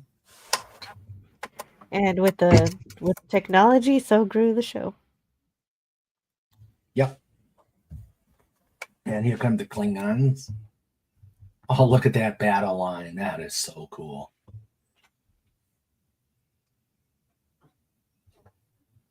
And there the Defiant goes. Oh, and it looks like they came back to the next storyboard time.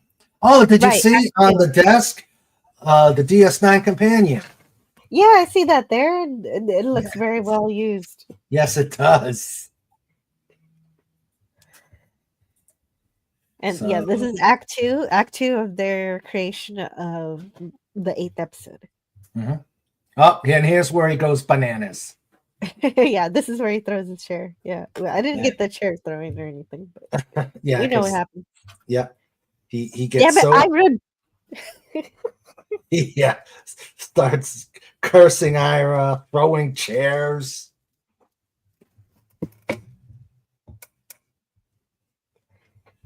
And now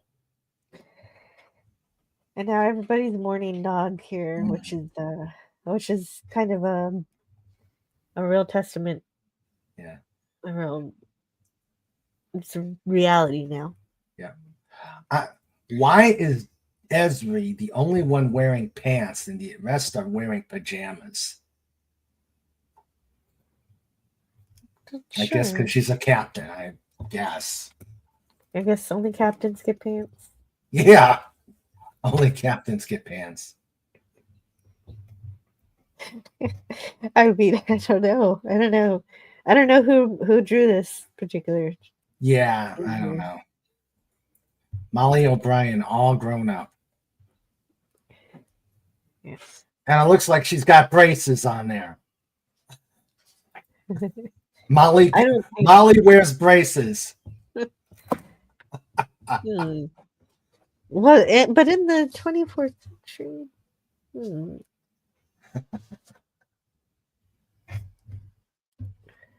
Only the leaders are at risk. The hotheads get eaten. Peace continues, and fourth win. Polar bears get to eat. Yep.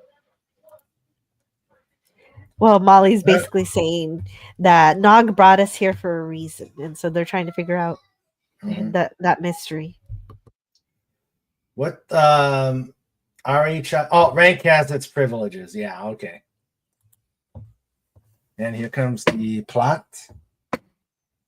James Caserta, trapeze artist group uniforms. I'm not sure. I don't actually like what they did on this one, because if you read all the post episode books, all the beta canon books, Cisco's child was a girl. So I don't know where they transplanted this guy in as. Oh. Maybe they wanted to draw away from what novelists have done and do something else. I don't That know. could be. That could be. That could be. But yep, that's Jake's brother. Yep, he's also a science officer of some Mm-hmm. sort, and he's Yeah. helping with the investigation. Yeah. Um, I I wonder. And I go back and I wonder. At one point, do does Jake realize that he is a descendant of the prophets because of the convoluted uh, Cisco origin story? Hmm. I'm not sure. Yeah, It and even if he knows it, what difference does it make to his life? that's true. That's true. Those prophets, they're so mysterious. What do you do with Yes, them? they are. They're always telling riddles. What are they talking about? Mm-hmm. Yeah, it's not linear. Exactly. Yeah, so if it's not linear, give me back my dad. Yeah, but the Cisco brothers are right there, and of course there's an example of the relationship between Ben and Jake. Yeah, Sarah Clofton says that Brooks would introduce him as his son with him, and he'd say, Mm-hmm. "These are my children," Yep. and he'd take them to baseball games and basketball games, and this was a real friendship Yeah. that blossomed because of the show. Yeah. And Sirach is still doing podcasts related to Star Trek.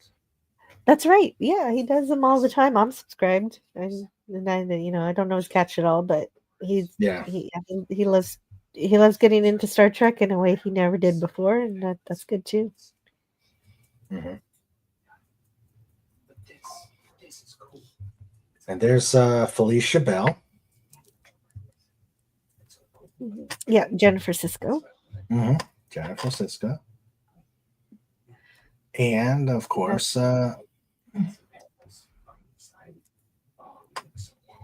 Cassidy And Yates. And I know that I saw the name previously and completely forgot her name. Penny Johnson Gerald. There you Yes. go. Thank you, Joe. I was unsure of it at first. When I was like, yeah, Yeah. there you go. Yep. And there's young Jake Mhm. and with the Right. baseball. Yep.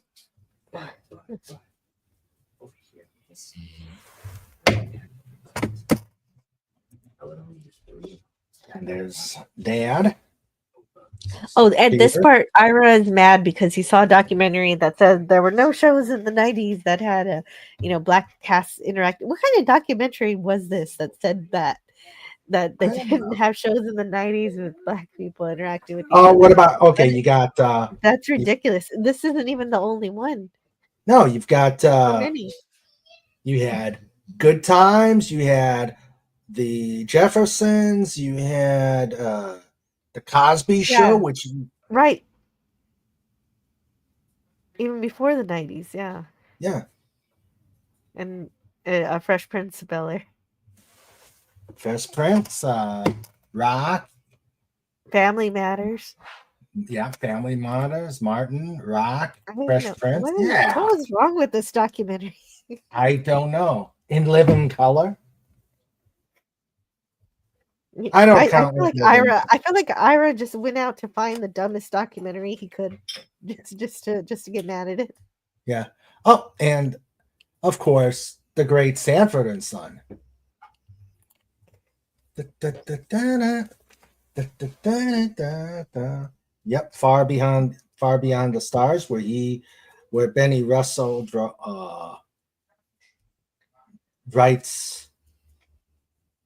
Benny Russell writes Deep Space Nine. Yes, and Avery Brooks himself directs, Yeah. and it was even his idea to Mm-hmm. to have this kind of story where the prophets throw them into this Mm-hmm. vision of his own Yeah. memory of Earth history. Yeah. It's all kind of odd, but the Yeah. actual episode itself is good. Oh yeah, it was very good. It unfortunately, I have certain movies, certain episodes that they will strike a chord in me where it just pulls the heartstrings that I cannot watch it ever again. And those are like I can't watch Platoon. I can't watch Schindler's List. This one, I haven't seen it since the first coming out because it was that powerful. It was powerful for Avery Brooks too. The documentary talks Yeah, about him. because he actually after he had his tantrum, he couldn't get out of it. Right. He was so into the character, the moment. Yeah. And Mhm. uh, the non-visitor seems to understand what he's going through. Yeah. You get just so into it.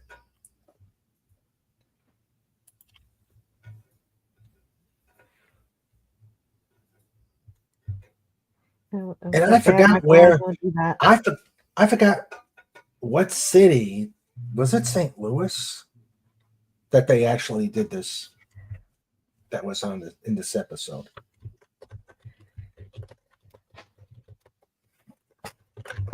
Check my It was Wayback Machine. um it says it was set in Harlem, but where was it? Or are you asking where it was filmed?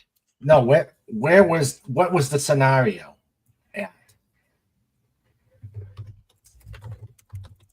Uh, Hmm. what In New York City. New York City, which I guess that's a little suspension of disbelief then, because um, even back in the 50s, New York City was more racially accepting than down south. Mhm. Yeah, Harlem. Okay, thanks, Nort. So you're saying it would have been a more believable episode if they said it somewhere else. Yeah, yeah. Like did it in the deep south, but But they're talking about the stuff that was happening in the '90s alongside this episode, yeah, like the yeah. Rodney King. Yeah, which caused shooting. the Los Angeles riots. Yeah, and some modern stuff too.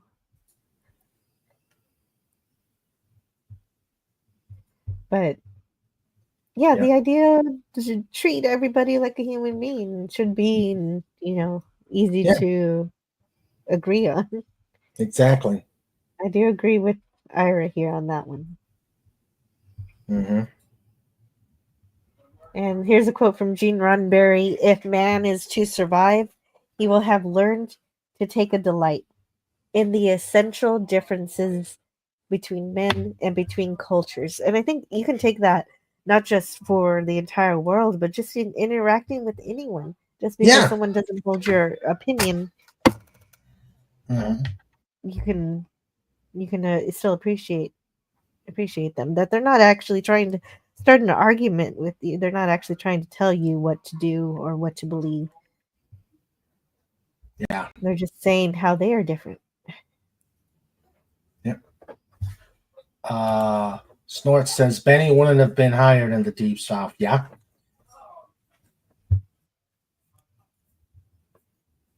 Look at all these notes. They Hmm. do a lot of work. And so they have this idea, oh, we'll bring in Odo to help figure out who the Major Nog. Yeah. I love that idea, but then Ira Bear is like, oh, let's save Odo for another episode we're never actually gonna write.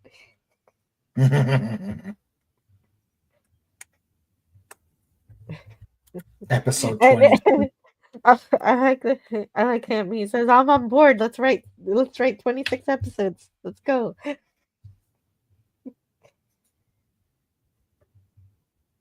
And that's the sad thing is we have Star Trek creators who want to make Star Trek, and they're just they're not being asked.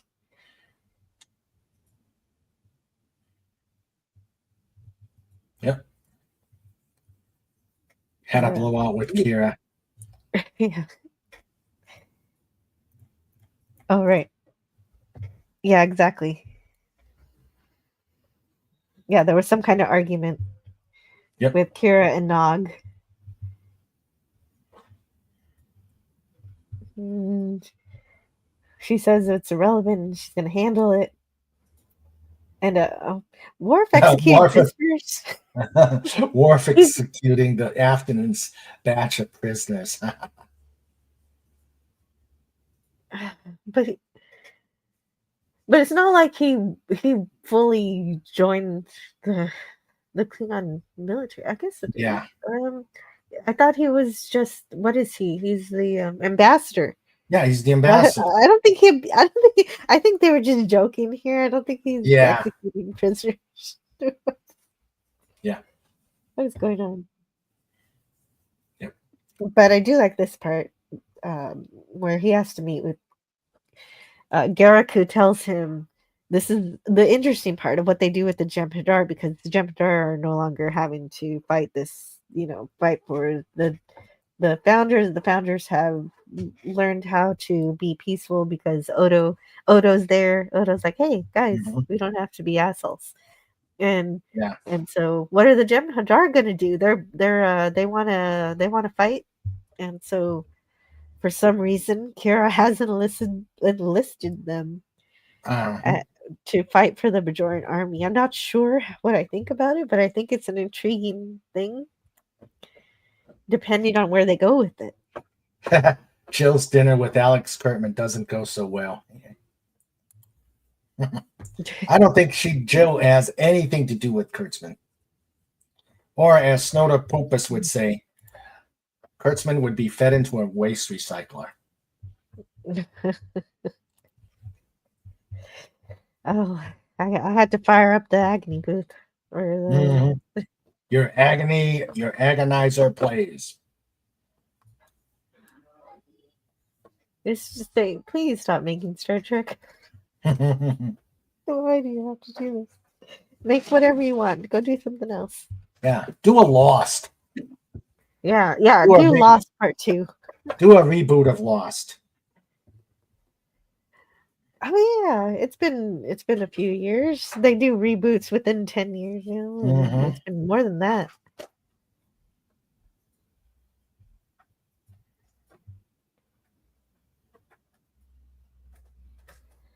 Okay. Martok wants proof.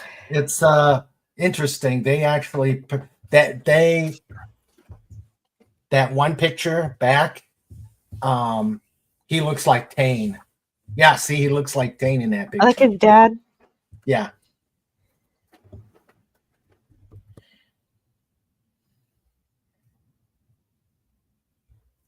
Yep. Oh, and there's Kira with the Jem'Hadar. Oh, we're running out of time. Yeah. You're We right. got We about are going to have to do this in another. Yeah, we're gonna have to do a Apparently, second. Yeah, we're gonna have to do a second part because this still has. I'm only halfway through my slides. Oh my god. Yeah, I We're think we gonna got to stop here. Yeah, we're gonna stop here. We will continue this probably in April. All Uh, right. we'll Sounds good we'll to me. we'll figure out a date where we would continue this, and I Okay, I'm going think to put it at in my notes. all right, yeah, we'll come up with a date, and so now we come to show notes. It's time for show notes. It's time for show notes. Yeah, with Mr. Raven and Sandra too. It's time for show notes. We're bringing it on. It's time for show notes. You've all been warned. It's time for show notes. Okay, show notes. We're going to next week. We're going to do mysteries with Don Mace, and we'll talk. We'll continue some of the talk God, we you had got really, previously. Pardon? you're really staticky all of a sudden. Yeah. Did you change your microphone? No, I didn't touch it. Is it StreamYards? Is it the ghost of show notes? I don't know. So next, am I better now? Yes, better now. Good work. Okay. So a week from today, we're going to do mysteries with Don Mace. In April, I'm still working on schedules. You want to continue this either on the 2nd or the 9th?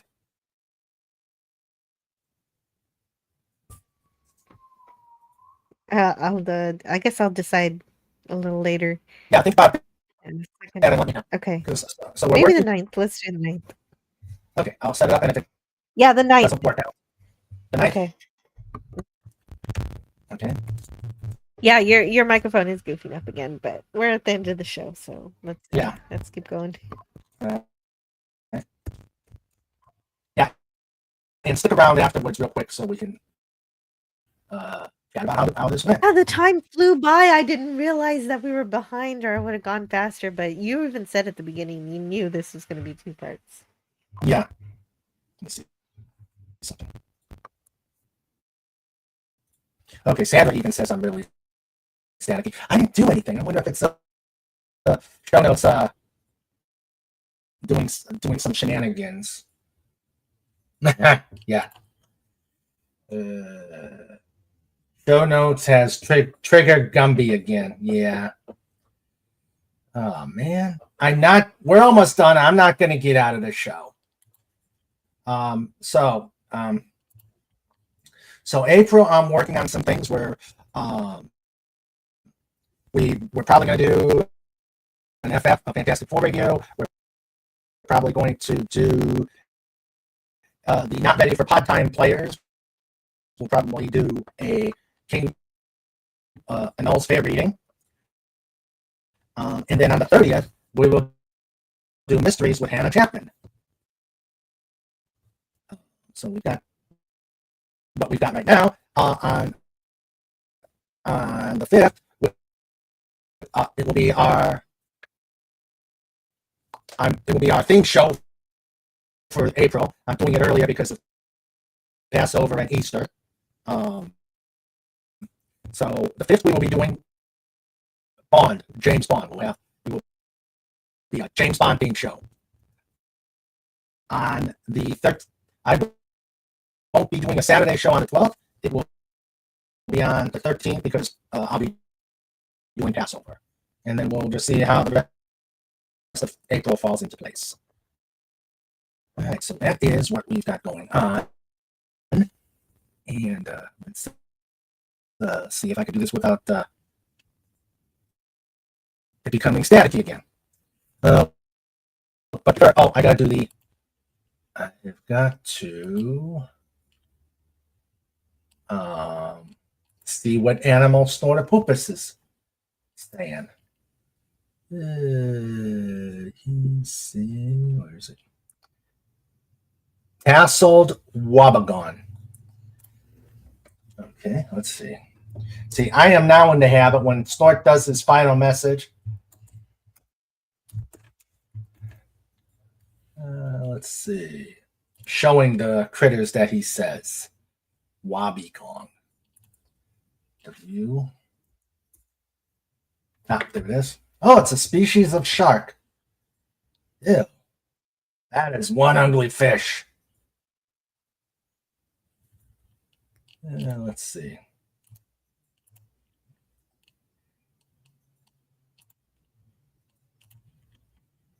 Yeah, that is one ugly critter. Wow. Yeah, that is one ugly. So Snortopoopa says, take the area of a human, dolphin, doggo, Dalek, ferret, eagle, hedgehog, and tasseled wabagong. TM, a wholly owned subsidiary of the dolphinwars.com. All right, so yeah, that is one ugly fish. All right. Okay.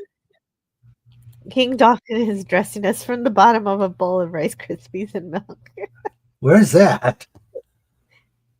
Oh, there it is. It's a third. Yeah. Addressing us all from the bottom of a bowl of ice. Yeah. I don't know. Huh. It's okay now, but yeah. No. Idea for live read: Hamlet or Richard III.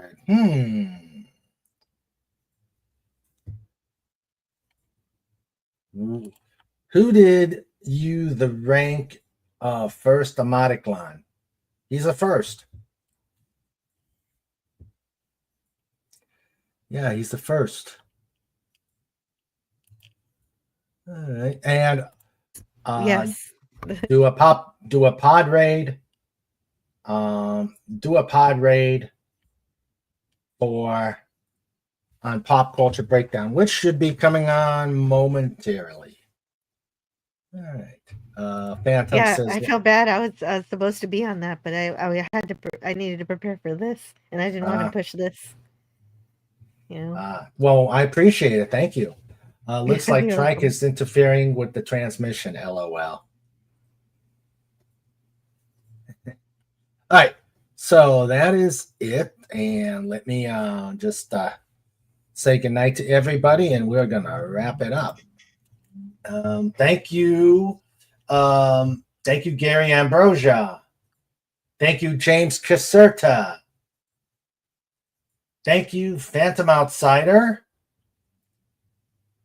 Thank you, Pudgy Hedgehog. Thanks, Swift -1. Thank you all for visiting here and interacting with us here. And we will do this again on the 9th. And my amazing lifeguards. Thank you, Sandra, for producing this. Hail to the Trike.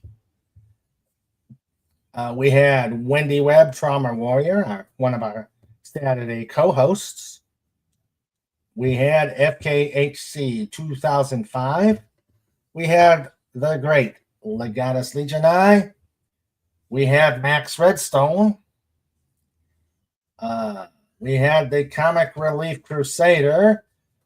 And finally, Snortopoopas Q-Bar. Thank you for all being here. I enjoyed it. How did you? Thank you again, Jill. I enjoyed it tonight. I wish we had more time. You're welcome. Yeah, me too. I was having such a good time enjoying the documentary. I lost all track of time. Normally, when I do these things, I pace it out and I know what I'm doing. This was a tough one to do that though, Yeah. especially with my big mouth. Well, yeah, me too. I had so much to say, and Yeah, I think if we had 1 more hour, we could have knocked it out. yeah. But we will do it on the 9th. I'd like to thank you all for being here. Please like, subscribe, put some ducats in the bucket, and we will be safe, be happy. We will see you on Saturday for Just Cuz. Take care. I love you all. Night.